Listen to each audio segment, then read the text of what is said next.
Hello देश के जवानों, एक बार फिर से मैं आप सभी का स्वागत करता हूँ बीकेएम इंडियन जवान यूट्यूब चैनल में। ये छोटा सा परिवार है जो आप सबके सपोर्ट से आगे बढ़ रहा है।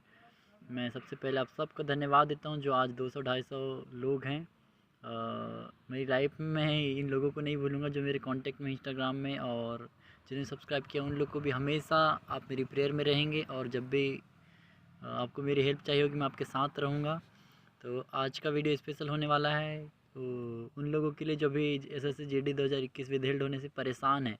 तो मैं इनको थोड़ा सा आज अपने बारे में बताऊंगा कि जब मैं सस्पेक्टेड में हुआ था, मेरे को ऐसी प्रॉब्लम हुई थी तो मैंने क्या क्या परेशानी फेस की और मैंने क्या क्या किया था जानने के लिए मेरी किस किस ने हेल्प किया था। उन सारी चीज़ों को मैं कोशिश करूँगा आपसे शेयर करने की, शायद आपको थोड़ी हिम्मत मिले और आप बहुत लोगों से उम्मीद करने के बजाय खुद से कुछ स्टेपों को लेना, खुद से कुछ स्टेपों को लेने की कोशिश करें। तो आइए मैं आप लोग को थोड़ी थोड़ी बातों को बताऊंगा कि क्योंकि मैं वेट कर रहा हूँ यूनिफॉर्म का कि यूनिफॉर्म आए तो मैं आपसे 2018 से लेकर के 2022 तक के सफ़र को शेयर करूँ करके। पर बिना यूनिफॉर्म के पता नहीं क्यों अंदर से आवाज़ नहीं आ रही है कि मैं उन चीज़ों को शेयर करूँ। बिना यूनिफॉर्म के अभी भी वो एक जो सोल्जर वाली फीलिंग होती है ना, अभी भी नहीं है। जॉब तो लग गई, ज्वाइनिंग कर ली, पर जब तक ये बॉडी पे यूनिफॉर्म नहीं आएगी वो मज़ा नहीं आएगा। अभी तक मैं आपको और एक बार बताऊँ, मैंने अभी तक के कोई लोअर टी शर्ट आर्मी वाले अभी तक के खाकी कलर यूज़ नहीं किया हूँ। क्योंकि मेरे को एक वो था कि पहनेंगे तो हम वही पहनेंगे, नहीं तो नहीं पहनेंगे। तो वर्दी से एक प्यार होता है, उस यूनिफॉर्म से एक प्यार होता है। तो वो प्यार और फीलिंग उस यूनिफॉर्म की अलग ही होती है। आज भी कभी कोई हमारे आजू बाजू तो पूरे यूनिफॉर्म वाले रहते हैं, उनको देखो तो आँखें वहीं टिकी हुई रहती है। तो एक बड़ी बेचैनी होती है यूनिफॉर्म की पहनने की, और वो अपने शरीर पे जब आ जाए तो फिर तो मैं आपको बता नहीं सकता। तो आइए आज आपसे मैं शेयर करता हूँ कि मैं विदहेल्ड कैसे होता। अभी बहुत सारे भाई लोग कमेंट करते हैं कि आप विदहेल्ड हो क्या, आपका क्या है, आपने क्या हो। तो भाई आप लोग के लिए स्पेशल वीडियो को अच्छे से सुन लेना तो आपको समझ में आ जाएगा। मैं कोई यूट्यूबर नहीं हूँ, मैं आपके पैरामिलिट्री का ही एक जवान हूँ। ठीक है, मैंने हाल ही में अभी दिसंबर में फर्स्ट वीक में ज्वाइन किया है। तो हम सस्पेक्टेड थे। तो अब मैं बताता हूँ आपको मेरे एग्ज़ाम टाइम में 2018 एग्ज़ाम हुई थी हमारी 19 में। तो उसमें मेरा थम मैच हो गया था। ठीक है, और जब फिज़िकल हुआ था मेरा, उस टाइम में एक वायरल फीवर था और बरसात का मौसम था। उस टाइम मेरा थंब मिसमैच कर गया था। तो थंब मिसमैच का कोई इशू नहीं था, थंब मिसमैच कोई बहुत बड़ी बात नहीं है, पर जिस पर बीत रही है ना वो जानता है कि थंब मिसमैच कितनी बड़ी बात है। तो थंब मिसमैच हो गया तो डर तो था कि क्या होगा पता नहीं था कि थंब मिसमैच होता क्या है। बस हो गया, सर ने बोले हो जाता है होता है, पर थंब मिस के मैच के चक्कर इतना इतना लेट होता है, ये सारी चीज़ें नहीं पता थी। तो मैं आपको बताता हूँ, थंब मिसमैच हुआ फिज़िकल टाइम में, और मेरे सामने जो लड़का था उसका भी मिसमैच हुआ था। ठीक है, और मेरे पीछे एक लड़का है उसका मिसमैच हुआ।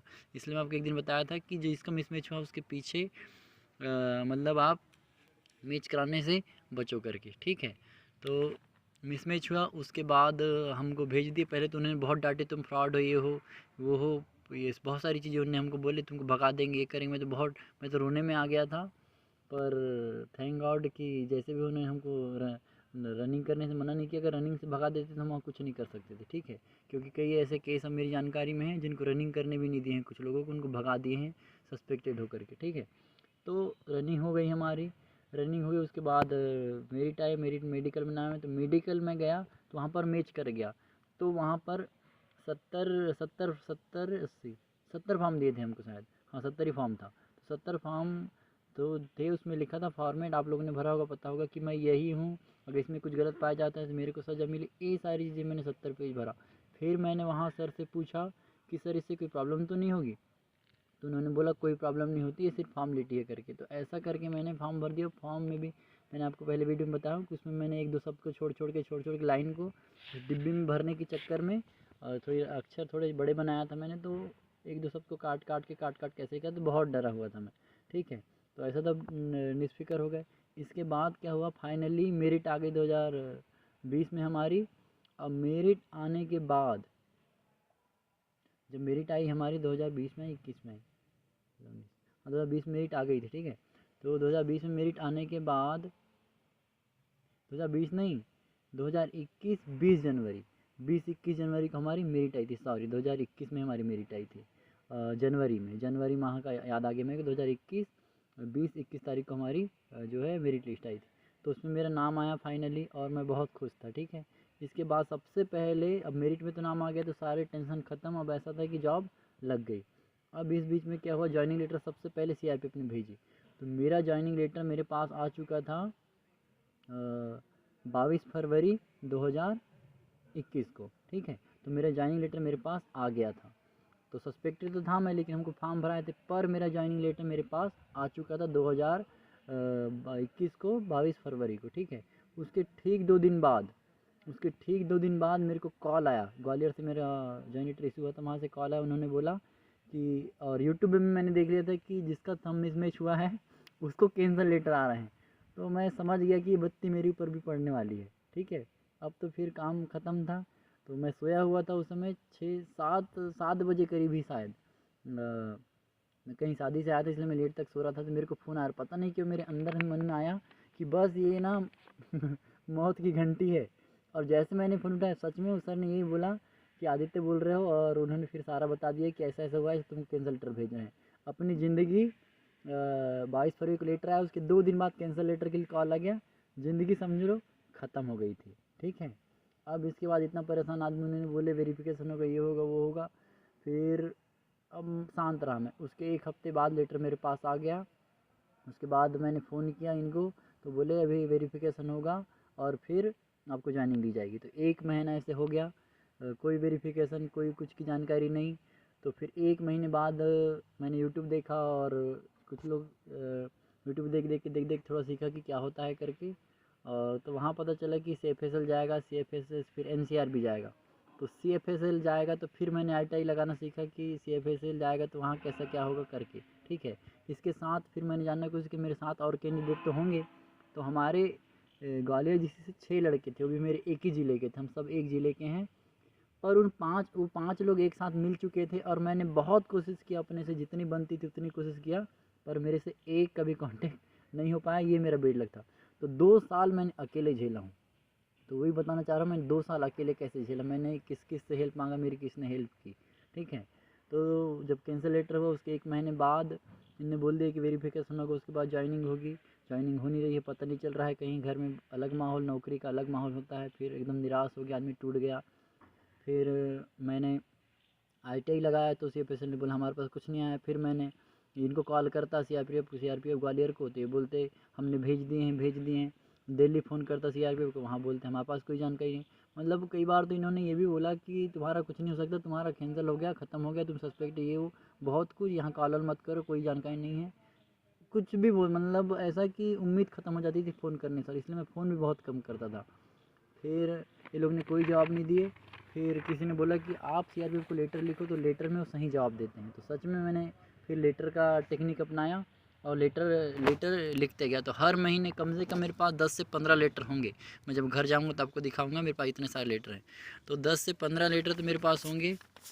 इसके बाद क्या हुआ, मैंने लेटर भेजा ग्वालियर को भी, और ग्वालियर को भी और दिल्ली को भी। तो मेरे को कंफर्म हो गया कि मेरा वेरिफिकेशन चल रहा है। इसके बाद मैंने अपने आप को स्टेबल कर लिया कि अगर मैं जेन्युइन हूँ, मैं कुछ फ्रॉड नहीं किया है, तो एक तो मेरी नौकरी मेरे पास आएगी, या तो मेरे ऊपर केस हो गई। 2 चीज़ें होगी। ठीक है, अगर आप सस्पेक्टेड में हो, विधेयड में हो, तो आप पे केस होगा और आपको SSC बैन करेगी, या तो आपको नौकरी दी जाएगी। 2 चीज़ें होगी। हाँ, टाइम लग सकता है गवर्नमेंट काम में, तो इतना तो मैं समझता था कि गवर्नमेंट काम में टाइम लगता रहा। उस समय कोरोना था इसलिए हमारा ज़्यादा समय लगा, आपका नहीं लगेगा। तो ऐसा करके फिर CFSL को मैं RTI लगाता रहा। तो CFSL को RTI लगाया, तो वहाँ से 2-3 महीने में कंप्लीट हो गया। फिर ग्वालियर आया, ग्वालियर से फिर NCR भी दिल्ली गया। दिल्ली और इससे मतलब मार्च में हमारी ज्वाइनिंग थी, फरवरी में मेरा ज्वाइन लेटर कैंसिल हुआ था। ठीक है, 2021 की बात कर रहा हूँ मैं। तो फरवरी में कैंसिल हुआ, उसके बाद वहाँ से अगस्त में हो गया था आपका CFSL से वेरिफिकेशन कंप्लीट, और वहाँ से जा कर के NCRB से नवंबर में हमारा दोनों जगह से वेरिफिकेशन कंप्लीट हो गया था। इसके बाद इनको हमको ज्वाइनिंग दे देनी थी, पर इन्होंने ऐसा नहीं किया, इन्होंने क्रॉस वेरिफिकेशन कराया। पता नहीं कौन सा क्या काम करते हैं CRPF। तो डबल वेरिफिकेशन कराया, वो 2022 जुलाई में कंप्लीट हुआ और इन्हें 2022 दिसंबर में हमको ज्वाइनिंग दी है। तो इस बीच में मैंने आरटीआई लगा के मैंने इतनी आरटीआई लगाया सीआरपीएफ दिल्ली को कि जानकारी बताओ जानकारी बताओ। आखिरी में वहाँ के जो आरटीआई के हेडक्वार्टर के सर होते हैं ना, वो परेशान होकर मेरे को फ़ोन कर दिए। तो इतना आरटीआई मतलब मेरा आरटीआई बैन हुआ है, आपको क्या बताऊँ। मैं भी आरटीआई नहीं लगा सकता। मेरा आरटीआई जो आईडी है, अगर मैं अपनी आईडी से लगाऊँ, ईमेल आईडी से, तो मेरा आरटीआई बैन है। तो मेरी आरटीआई, अब सोच सकते हैं किसी की आरटीआई बैन होना मतलब मैंने कितनी आरटीआई लगाया होगा। ठीक है, मेरी आरटीआई बैन कर दी उनने। और परेशान हो के शायद उस सर को लगा होगा कि बंदा कुछ परेशान है, तो उन्होंने मेरे को फ़ोन किए। फिर उनसे मैंने बात की, सर ऐसी ऐसी बात है। तो उन्होंने बताया, बेटा हमारे पास कोई जानकारी नहीं है, अगर यहाँ कोई भी जानकारी होती तो मैं आपको ज़रूर बताता। तो उन्होंने बोले मेरे से जो हेल्प होगा मैं तुम्हारी ज़रूर हेल्प करूँगा करके। और उन्होंने फिर मेरे को भोपाल का, क्योंकि हर एक स्टेट का एक हेडक्वार्टर होता है, ठीक है, तो उन्होंने मेरे को भोपाल का नंबर दिए। और फिर उन्होंने मेरे को ग्वालियर के जो डीलिंग सर थे, हमारे डीलिंग सर वो होते हैं जो आपके जो सस्पेक्टेड विदहेल्ड होते हैं ना, उनका कोई भी एक सर होते हैं, उसको कंफर्म कर देते हैं कि सारा काम ये देखेंगे करके। तो फिर उन्होंने उनका नंबर दिए मेरे को और फिर मैंने सबसे बात किया। तो उन सर ने मेरे को स्पष्ट कह दिए, ये जो सस्पेक्टेड विदहेल्ड मामला होता है ये किसी से भी शेयर नहीं करते। अगर आप कहीं भी जाओगे, दिल्ली जाओ, भोपाल, ग्वालियर, कहीं भी जाओगे तो आपको इसकी जानकारी वो नहीं देंगे, क्योंकि ये सब चीज़ें गुप्त रखी जाती है। ये बाहर वहाँ नहीं जाता, क्योंकि बहुत सारे लोग पैसा दोगे तो हम तुम्हारा करा देंगे, ये सारी चीज़ें होती है ना, इसलिए इन चीज़ों को गुप्त रखी जाती है। आप कभी भी कहीं जाओगे, किसी से पूछोगे क्या चल रहा है, कहाँ चल रहा है, कोई आपको रिप्लाई नहीं देगा। तो सिर्फ मैंने क्या किया था, CFSL को आरटीआई लगाया। CFSL से तब बैन नहीं हुई थी, लेकिन जब दोनों जगह से वेरिफिकेशन हो गया नवंबर में कंप्लीट, उसके बाद मैं, मेरे पास ऑप्शन एक ही था, दोनों जगह से कंप्लीट हो गया, मेरे पास प्रूफ थे कि ये कंप्लीट हो गया। तो सारा फॉर्मेट मिला के फिर मैंने ज्वाइनिंग लेटर और CFSL NCRB का वेरिफिकेशन रिपोर्ट, ये दोनों को ऐड करके, ज्वाइन लेटर ऐड करके, फिर मैंने दिल्ली डायरेक्टरेट को लेटर लिखा, 7-8 पेज करके वहाँ भेजा। फिर उन्होंने बताया, फिर उन्होंने रिफ़र किया ग्वालियर को और बोला कि सब कुछ कंप्लीट हो गया, तुम इनकी ज्वाइनिंग दो करके, ठीक है। तो तब भी इनने ज्वाइनिंग नहीं दी, दिल्ली से आ गया। फिर मैं वहाँ फ़ोन करता रहा, तो भी फिर बहुत, मतलब एक तरह से बहुत निराश था मैं, क्योंकि जवाब ही नहीं मिल रहा है। वेरिफिकेशन कंप्लीट, फिर भी ज्वाइनिंग नहीं दे रहे हैं। तो फिर मैंने भोपाल वाले सर को फ़ोन लगाया, जो थोड़ी हेल्प की मेरी। तो उन्होंने बताया कि वो आ जाएगा, बोले परेशान मत हो। पर परेशानी तो होती है भैया, कोई कितना भी बोले कि परेशान मत हो, मैं भी आपको कितना बोलूँ परेशान मत हो, पर जिस पर बीत रही है वो जानता है। क्योंकि धड़कन में एक, भले हमने कुछ नहीं किया है, पर हम क्या जानते हैं, मशीन जैसे बायोमेट्रिक मिसमैच करके यहाँ भी कुछ हो गया तो और लफड़े में पड़ जाएंगे। तो ऐसा बहुत सारा डर रहता है, मे भी होगा नहीं होगा, होगा नहीं होगा, बहुत सारा कुछ चलता है। तो ऐसा करके लगभग 1.5 साल हमारा कंप्लीट हुआ। उसके बाद जो है फाइनली मेरे को 5 लड़के, अभी मेरे ये जो 5 लड़के थे मेरे साथ के, ये मेरे को भी 1 महीना पहले मेरे से मिले, 1 महीना पहले, ठीक है। फिर इनसे बात हुई, इन्होंने बताया अब जाएंगे आएंगे। तो कोर्ट केस करने का पूरा प्लान बना चुके थे हमने, ठीक है, सारी चीज़ें तैयार थी, बस कोर्ट केस करना था। पर थैंक गॉड उसी बीच हमारा ज्वाइनिंग लेटर आया। तो ऐसे करके मैंने, सिर्फ और सिर्फ मेरे कांटेक्ट में कोई नहीं था। और अगर आपको पता करना है तो यूट्यूब पूरा छानिए। यूट्यूब में जैसे मैं आपकी हेल्प कर रहा हूँ ना, हर एक चीज़ के लिए कमेंट कर रहा हूँ, या इंस्टाग्राम में नंबर दे के आपको फ़ोन कर रहा हूँ, ऐसी अगर किसी ने, एक ने भी किसी की हेल्प किया होगा तो आपके पास यूट्यूब है। अगर किसी ने भी इतनी अपडेट दिया होगा या जानकारी छोटी छोटी चीज़ों की, तो प्लीज़ आप एक बार विज़िट कीजिए। अगर आपको लगे ना कि भैया झूठ बोल रहे हैं, कुछ भी बोल रहे हैं, तो एक बार विज़िट कीजिए। किसी ने किसी की हेल्प किया हो तो प्लीज़ मेरे को बताइए। मैंने बहुत लोगों से मेल मांगा, वो बहुत कोशिश की, कोई हेल्प कर, पर किसी ने हेल्प नहीं किया। तो आखिरी में मैंने अपने आप को स्टेबल किया कि नहीं यार, अब जो होना है वो तो होके रहेगा। तो उस चीज़ें होती रही और फिर मैंने अपने काम करता रहा। तो ऐसा करके मैंने 2 साल झेला। 2 साल सोचो, मेरी किसी ने हेल्प नहीं किया, सिर्फ मैंने आरटीआई लगाया तो आरटीआई भी बैन हो गई, और सिर्फ लेटर लिखा सीआरपीएफ को। और आखिरी बार मैंने जब जुलाई में लेटर भेजा, सब कुछ कंप्लीट होने के बाद भी, तब जुलाई से मेरा लेटर का रिप्लाई भी ग्वालियर जीसी ने बंद कर दी देना। तो मेरा आरटीआई बैन करे, मेरा लेटर लिखना बैन किए। कुछ कुछ समय तक हर महीने तो भेज ही देता था मैं, तब तक दिए, लेकिन पता नहीं फिर क्या हुआ था, शायद ज़्यादा लेटर परेशान कर दिया था मैंने इनको, तो इन्होंने मेरा बैन कर दिए। और आपको एक सलाह देना चाहूँगा, बड़ा भाई या छोटा भाई होने के नाते, कि ज़्यादा भी आप बार बार पर इनको फ़ोन करके बहुत सारी जानकारी लेने की कोशिश मत करना। क्यों? क्योंकि आपके सारे डॉक्यूमेंट इनके पास है, ट्रेनिंग व्रेनिंग में। और हम अपने बड़ों से, जहाँ हमको काम करना है अपने घर से, हम एक छत के नीचे रहना है ना हमको, उससे हम कभी पंगा नहीं ले सकते। क्योंकि पानी में रहना है तो मगर से बैर, एक कहावत है, पानी में रहना है तो मगर से बैर आपको नहीं करना है। वैसे ही अगर आपको फ़ौज में आना है, उस फोर्स में नौकरी करना है, तो आप वहाँ बड़े अधिकारी को फ़ोन करके गर्म आवाज़ में बात कभी मत करना, कभी नहीं, ठीक है। रिस्पेक्टफुली बात करना, जो होना है वो तो हो ही रहा है। उनसे जानकारी ली, ये नहीं कि गर्म होकर अपना रौब दिखाए। कई लोग रईस घर से भी रहते हैं तो एकदम गर्मी दिखाते हैं। भैया पूरी गर्मी निकाल दी जाती है फ़ौज में, ठीक है। तो अपनी गर्मी अपने पास रखना। ये पानी है ना आपकी फोर्स, तो यहाँ बड़े बड़े मगर हैं, तो मगर से बैर आपको नहीं करना है, ठीक है। तो मेरी ये सलाह है आपको, और कीप रहना है। ज्वाइनिंग आपकी जल्दी होगी, मे भी 3 से 4 मंथ में देख लेना आप, CISF का ज्वाइनिंग लेटर आउट हो जाएगा। और इसके बाद आउट होता है BSF का।